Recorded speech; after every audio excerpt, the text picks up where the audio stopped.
आपने ये थंबनेल देख के इस वीडियो पे क्लिक किया होगा कि सिल्वर का प्राइस स्काई रॉकेट क्यों हो रहा है। क्या ये सही वक्त है सिल्वर में इन्वेस्ट करने का? क्या सिल्वर का प्राइस एक्चुअली में उतना है जितना हम पे कर रहे हैं? क्या सिल्वर का प्राइस आगे भी बढ़ेगा? क्या हम सिल्वर खरीद के फंस तो नहीं जाएंगे? क्या सिल्वर का ये राइट टाइम है खरीदने का? अगर ये सारे सवाल आपके मन में हैं तो आप सही जगह हैं। आप इस वीडियो को लास्ट तक देखिए। इस वीडियो के लास्ट तक मैं सब कुछ क्लियर कर दूंगा आपको। नमस्कार दोस्तों, मैं हूं पंकज मलिक और आप देख रहे हैं स्टॉक एक्सेल। इस वीडियो में मैं आपको एक एक चीज क्लियर करूंगा कि सिल्वर का प्राइस क्यों सर्ज हो रहा है। तो आइए हम आते हैं प्रेजेंटेशन पे।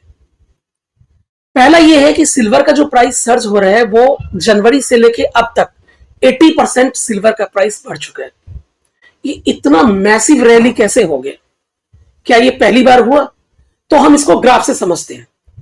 हम प्रीवियस कुछ प्राइस देखते हैं कि क्या पास्ट में सिल्वर ने क्या किया। तो 2082 का है 82 में भी प्राइस जो है सिल्वर का इसी तरह से सुटअप हुआ था। उसके बाद हुआ 87 में, उसके बाद 2004 से 8 तक हुआ। मैं प्रीवियस ग्राफ को तो नहीं दिखा पाया, लेकिन 2006 के बाद से ये ग्राफ देखिए। 2004 से लेके 8 तक का एक लंबा रैली था। 2008 तक का ये लंबा रैली था। 2008 में सिल्वर का प्राइस क्रैश हुआ 2008 से 9 के बीच में, जबकि रिसेशन था। वो रिसेशन का टाइम था, पीरियड जो था 2008 से 9 तक का। उसके बाद फिर प्राइस क्या हुआ, शूटअप हो गया। और 2009 से लेके 2011 तक 2011 तक प्राइस जो था वो एकदम मूव में रहा, स्काई रॉकेट हो गया और ये यहां पे बनाया ऑल टाइम हाई 2011 में। उसके बाद 2011-12 से लेके और 2025 तक, 25 के जनवरी तक ये प्राइस जो है वो एक रेंज में रहा और ये कप हैंडल जैसा एक व्यू बनाया। यानी कि प्राइस कुछ ज्यादा नहीं कर पाया, अपने ऑल टाइम हाई को ब्रेक नहीं कर पाया। लेकिन 2025 में क्या हुआ, जरा उसका भी ग्राफ हम देखते हैं। 2025 में ये है 2025 का ग्राफ और ये सिंगल एक साल में जनवरी से लेके अब तक ये प्राइस जो है वो 80% तक सुटअप हो गई। ऐसा क्या हुआ कि ये प्राइस एक साल के अंदर 80% बढ़ गया, जबकि इसका नॉर्मल रेंज 10 से 12% का था हर साल का। ये 70% का इंक्रीमेंट कैसे हो गया? तो हम समझते हैं एक एक करके। तो पहली बात तो ये हो गई कि सिल्वर का प्राइस जो है ये पहली बार नहीं बढ़ रहा है 2025 में। इससे पहले भी सिल्वर का प्राइस जो है वो शूटअप हो चुका है, बढ़ चुका है। कुछ रीजंस रहे होंगे, हम उसको भी डिकोड करेंगे इस वीडियो में। लेकिन समझते हैं कि हुआ क्या है 2025 में। तो इस समझने के लिए आपको कुछ की पॉइंट समझने होंगे। की फैक्टर्स हैं, इसके 3 की फैक्टर्स हैं। पहला तो की फैक्टर्स ये है कि इंडस्ट्रियल डिमांड है। सिल्वर का इंडस्ट्रियल डिमांड बहुत ज्यादा हो गया है, इस वजह से भी सिल्वर का प्राइस बढ़ सकता है। दूसरा ये है कि ये सेफ हेवन एसेट है। तो ये भी बात सही है कि जिस तरह से मेटल में गोल्ड है उसी तरह से सिल्वर का भी सिग्निफिकेंस है, और अगर कुछ ऐसे टेंशन होता है जियोपॉलिटिकली तो वो बढ़ता है। थर्ड ये है कि सप्लाई डिफिशियंसी हो सकती है। ठीक है, अब हम एक एक करके क्लियर करेंगे। अब पहला जो है वो इंडस्ट्रियल डिमांड है। सिल्वर का यूज इंडस्ट्रियल डिमांड में भी होता है, सिर्फ ज्वेलरी के लिए नहीं होता। तो सिल्वर का डिमांड जो है इस बार वो बहुत ज्यादा सर्च कर गया, 60% तक हो गया। और इससे बहुत सारे टेक्नोलॉजी पे काम होता है सिल्वर्स में, जैसे कि इलेक्ट्रिक व्हीकल बनते हैं, सोलर पैनल बनता है, जो फोटो सेल्स होते हैं सोलर के, उसमें सिल्वर का यूज होता है। एआई के लिए जो सेमीकंडक्टर्स चाहिए उसमें भी सिल्वर का यूज होता है। तो कुल मिला के ये है कि इंडस्ट्रियल डिमांड है सिल्वर का, तो इसका बढ़ना जरूरी है। ठीक है, 10%, 12%, 15% तक समझा जा सकता है, लेकिन क्या इतना बढ़ गया? दूसरा ये सेफ हेवन एसेट है। हुआ क्या है, 2025 में बहुत सारे इश्यूज हुए, जैसे ट्रेड वॉर हुआ अमेरिका चाइना के बीच में, ट्रम्प अंकल का टैरिफ हो गया, ट्रम्प अंकल ने टैरिफ भी लगा दिया बहुत, इंडिया पे 50% का टैरिफ था, तो एक जियो पॉलिटिकल टेंशन क्रिएट हो गया यूएस और अदर कंट्रीज के बीच में। और यूएस जो है वो इंडिया का मेन एक्सपोर्टर है। तो इस सब टेंशन की वजह से भी क्या होता है कि जो बड़े फंड हाउसेज होते हैं, बैंक्स होते हैं, वो अपने पूरे पोर्टफोलियो को हेज करते हैं मेटल के साथ, किसी सेफ मेटल के साथ, जिसमें गोल्ड भी है, सिल्वर भी है और भी एसेट्स है। तो ये भी एक रीजन रहा होगा कि सिल्वर में इन्वेस्टमेंट बढ़ी है और इस वजह से इसका प्राइस सूट अप हो गया। थर्ड ये है कि जितना डिमांड है इंडस्ट्रियल का, क्या उतना सप्लाई है या नहीं है, ये भी एक रीजन है। ये भी हो सकता है कि वो सप्लाई कम हो। तो हम इन तीनों चीजों पे थोड़ा डिटेल से समझेंगे कि हुआ क्या है। अब सेकंड देखिए इंडस्ट्रियल डिमांड। ये मैंने 3 ग्राफ्स लगाए हैं, एक 2003 का है ये ग्राफ है, ये 2013 का है और ये 2024 का है। तो 2003 में मोटा मोटी जो सिल्वर का जो ये कंजप्शन था वो परसेंट वाइज से बता रहा हूं।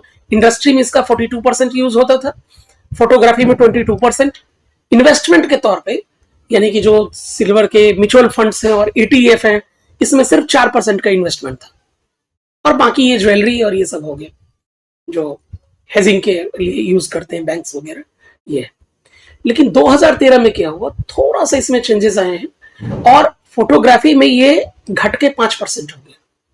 क्यों? क्योंकि धीरे धीरे डिजिटल एरा बढ़ा, लोग फोटो लेने के लिए जो है वो अपने मोबाइल फोन्स और डिजिटल कैमरे का यूज करने लग गए, ब्लॉगिंग बढ़ गया। तो इस वजह से क्या हुआ कि फोटोग्राफी में जो सिल्वर का यूज होता था वो कम हो गया और 5% तक हो गया और इंडस्ट्रियल डिमांड बढ़ गया। अब इंडस्ट्रियल डिमांड में क्या, यही सारी चीजें जो मैंने आपको बताई। अब 2024 में क्या हो, ये अनुमानित मैं बता रहा हूं ये ग्राफ। इंडस्ट्रियल जो है वो ऑलमोस्ट 58% बढ़ गया है 60%, ये ज्यादा भी हो सकता है। ये एक रफ जो है इसका 58% तक इंक्रीज कर गया। फोटोग्राफी डिक्रीज हो गया और इन्वेस्टमेंट भी क्या हुआ, इन्वेस्टमेंट भी बढ़ गया, 18% तक हो गया। अब ये मैं आगे आपको समझाऊंगा कि इन्वेस्टमेंट कैसे बढ़ा। तो मोटा मोटी ये है कि इंडस्ट्रियल डिमांड तो है, चाहे वो सोलर सेक्टर का हो, चाहे ईवी सेक्टर्स का हो, चाहे वो सेमीकंडक्टर्स बनने के लिए यूज हो रहे हैं या अदर यूजेस के लिए हो रहे। ज्वेलरी के अलावा जो है सिल्वर का कंपोनेंट इंडस्ट्री के लिए ज्यादा यूज में आने लगे, यानी कि सिल्वर का डिमांड इंडस्ट्रियल लेवल पे बढ़ गया ज्वेलरी के अलावा। तो ये भी एक रीजन है सिल्वर के बढ़ने का। दूसरा ये हम देखते हैं कि टॉप प्रोड्यूसिंग कंट्रीज कौन कौन से सिल्वर के, इसमें से इंडिया कहीं भी नहीं है। मैक्सिको, पेरू, चाइना, रसिया, पोलैंड, ऑस्ट्रेलिया, यूएस, ये सारे प्रोड्यूसिंग कंट्रीज हैं जहां इसके माइनिंग होती है, जहां इसका प्रोडक्शन होता है। लेकिन अगर हम सिल्वर इंपोर्ट की बात करते हैं तो इंडिया टॉप पे है। ग्लोबल इंपोर्ट का 24% है, टॉप पे हम नंबर 1 पे हैं ग्लोबल इंपोर्ट में। डिमांड हमारा बहुत ज्यादा है और सप्लाई कम है क्योंकि हम प्रोड्यूसिंग है ही नहीं। तो अब हुआ क्या है, अब हम देखते हैं, थोड़ा और डिटेल में समझते हैं कि डिमांड क्या है।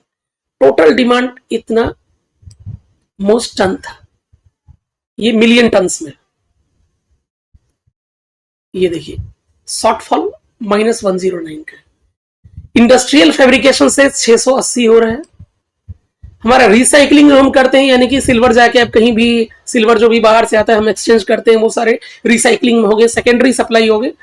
इसमें क्या हुआ है, ये हमारे पास इतना प्लस हो गया और माइनस माइन प्रोडक्शन हमारा 837 का है। अगर इन दोनों को जोड़ के हम ये घटाएंगे टोटल डिमांड में से तो अभी भी हमारे डिफिसिट है 109 मिलियन टन जो है वो हमारा माइनस, और 2025 में ये लगभग 150 हो जाएगा। ये प्रोजेक्शन है, ज्यादा भी हो सकता है। तो अब करें क्या, जीरोधा का एक स्टडी है जिसमें बताया गया है कि 13,500 करोड़ का इन्वेस्टमेंट आया है सिर्फ सिल्वर ETF में, सिल्वर म्यूचुअल फंड में। ये इसका ब्रेकअप है, ये देखिए मंथ वाइज, और ये है इसका डिमांड सप्लाई। यहां से आप देख लो, यहां से डिमांड सप्लाई का कर्व है, यहां देखिए क्या हुआ डिमांड सूटअप। किस तरह से सिल्वर ईटीएफ काम करता है तो आप इसको समझिए। होता क्या है कि सिल्वर ईटीएफ जो होता है वो जो भी फंड कंपनी है, जो भी म्यूचुअल फंड या जो भी एसेट कंपनी है, वो क्या करती है, ये फिजिकल सिल्वर खरीदती है, फिजिकल सिल्वर खरीदती है, और फिजिकल सिल्वर के बदले में आईएनएबी इशू होता है। ये क्या होता है, ईटीएफ के शेयर्स इशू होते हैं, उसको बोलते हैं हम आईएनएबी इशू होता है। उसके बदले में सिल्वर फंड इशू करती है, जो हम ट्रेड कर रहे होते हैं, और वो ट्रेड होता है। लेकिन अब फिजिकल सिल्वर का डिमांड बहुत ज्यादा है और सप्लाई कम है, तो वो क्या होगा कि वो ज्यादा खरीद नहीं पाएगा सिल्वर को, तो सिल्वर ईटीएफ के फंड भी इशू नहीं है। लेकिन पब्लिक को ये पता है कि सिल्वर का डिमांड बहुत बढ़ गया है, तो वो क्या करते हैं, उस सिल्वर को जितना उसका एक्चुअल प्राइस है उससे ज्यादा प्राइस पे वो खरीद लेते हैं, जितना उसका प्राइस होना चाहिए उससे ज्यादा खरीद लेते हैं। तो इस वजह से क्या होता है, सिल्वर का प्राइस जो होता है वो शूट अप कर जाता है। अब ये चूंकि एक्सचेंज पर ट्रेड होता है, अब हमें भी सिल्वर खरीदना है, आपको भी सिल्वर ईटीएफ खरीदना है, सबको सिल्वर ईटीएफ खरीदना है। म्यूचुअल फंड और ईटीएफ वाले भी प्रोजेक्शन कर रहे हैं कि नहीं सिल्वर तो इतना प्राइस हो जाएगा, ये हो जाएगा, वो हो जाएगा। रिटेल इन्वेस्टर क्या करती है, बिना ये जाने, बिना ये समझे कि उसका एक्चुअल प्राइस क्या होना चाहिए, वो किसी भी प्राइस पे ईटीएफ खरीद लेते हैं और ईटीएफ का प्राइस शूट अप हो जाता है। जब धीरे धीरे ये पता लगता है कि ये मैकेनिज्म है, वो प्रॉफिट बुक करने लग जाते हैं म्यूचुअल फंड हाउस और बड़े इंस्टीट्यूशंस, तो फिर सिल्वर का प्राइस क्या होता है, नीचे आ जाते हैं, और इस तरह से रिटेल इन्वेस्टर उस ट्रेड में फंस जाते हैं। ये सिल्वर ईटीएफ है हमारा, सिल्वर ईटीएफ सिल्वर बी, जो हमारा बीएसई एनएसई पे ट्रेड होता है। सेकंड ग्राफ जो ब्लू वाला ग्राफ है, ये सिल्वर का ग्राफ है, ये है एक्चुअल सिल्वर का स्पॉट प्राइस रेड वाला, और ये है निफ्टी। तो निफ्टी और ये सारे जितने भी ईटीएफ्स थे, ये मोटा मोटी 2025 के जनवरी तक सब एक ही प्राइस पॉइंट पे थे। धीरे धीरे क्या हुआ, ये आप देखेंगे अप्रैल मई जून के बाद से, जुलाई के बाद से, ये अचानक से स्पॉट प्राइस और ईटीएफ में बहुत डिफरेंस शुरू हो गया, ये डिफरेंस होना शुरू हो गया, और ये अक्टूबर तक, सितंबर अक्टूबर तक करीब करीब ये 20% के आसपास तक पहुंच गया। अब ये प्रॉफिट बुकिंग हो रही है, तो ऑब्वियसली है सिल्वर का प्राइस गिरेगा।